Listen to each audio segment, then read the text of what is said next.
Hey gardeners, it's Megan from the Creative Vegetable Gardener, and I wanted to welcome you into my garden today. It's May 23rd. At this point in the season, we're past our average last frost, so we can pretty much start planting all of our hot weather crops, which I've been nursing my seedlings along until I get to this point. So this is always a really busy week. I've been planting lots of tomatoes and peppers and basil and tomatillos and zucchini and lots of things that I had to hold off until right now. So I thought I'd give you a tour of my front yard garden. I actually have two parts to my garden. One is my front yard garden, one is my side yard garden. It's pretty big, so I don't want to take up too much of your time. So I'll give you a tour of the front yard garden today, and then we'll visit the side yard garden at some other point.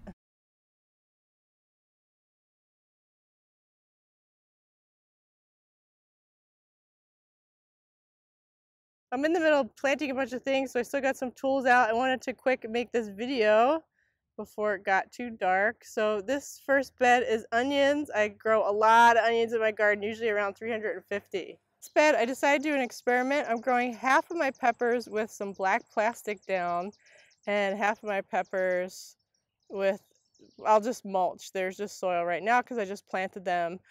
So I want to see if the black plastic will give me bigger plants or more fruit. There's growers in my area that do that same thing. They grow in black plastic, so I want to see if it works. And you can see I still have the tags out because I have to write down on my map what's what. So I put some of the same peppers. I put one, say one carmine here, and then I put another carmine there so I can test and see if there's any difference. These two beds have my garlic, and you can see my perennial garden in the background. I got some nice purple allium flowering. This bed has some onions, and then under the row cover is some carrots and some cilantro. So I usually put the row cover on to help things germinate. This bed used to have my high tunnel on it, so it was filled with some spinach from last season. Most of it bolted, so I harvested it last week. I just took the row cover off, and I replanted some beets in this area. I have some scallions, some kale, some salad mix, some more kale and some butterhead lettuce, some thyme, some radishes, and then my pea trellis. This bed had my cold frame on it, and so I have a lot of stuff that I planted in early March. I've been keeping the row cover on because of the squirrels keep digging and everything, but it's getting hot, so I decided to take it off. I just took out a lot of spinach that already bolted, which is kind of a bummer about planting spring planted spinach. It bolts pretty quickly. It's much easier to grow it in the fall. I have some arugula from last year, some spinach that I planted pretty early, and 2 rows of carrots that I also planted on March 9th. And then some bolting arugula, and then some salad turnips, and some more radishes coming up in the far part of the bed. This bed has some more onions to help make up the 350 onions I'm growing.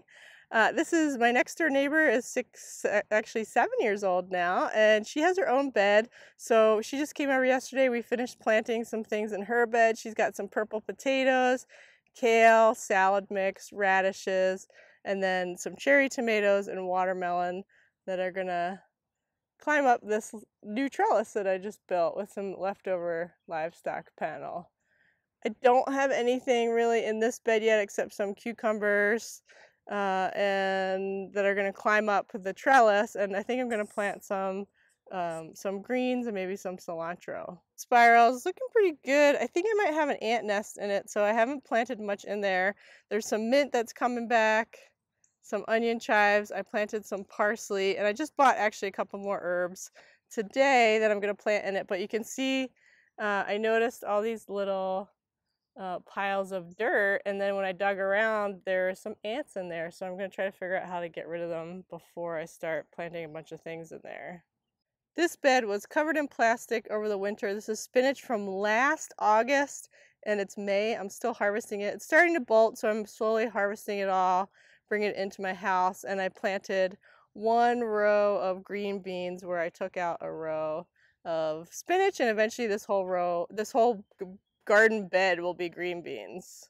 More onions in this bed with some squirrel holes, and then this beautiful trellis that I made a couple of years ago from some designs I found online, and I planted some clematis on it, so that's blooming right now. Looks really pretty. This bed has a lot of kale under it, and I have really big cabbage moths that lay eggs on my kale, and then the worms eat a lot of holes in it. So I put it all under row cover. It's getting a little hot, so I'm trying to figure out what I'm gonna do once it warms up, but I'll open it up and show you what else is in there. I really crammed this bed full. It's got about 18 kale plants.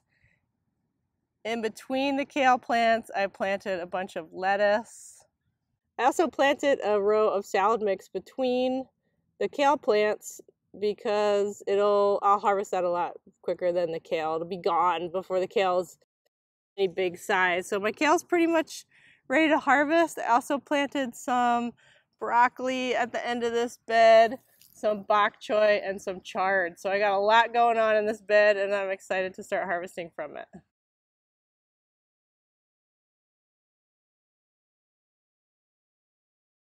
All right, my friends, that's the tour of my garden. Third week in May. The season is just getting started here in Wisconsin. There's a lot more to come. I'm getting excited and starting to think about the many awesome harvests I have coming my way. So I hope everything's going great in your garden, and I'll see you soon.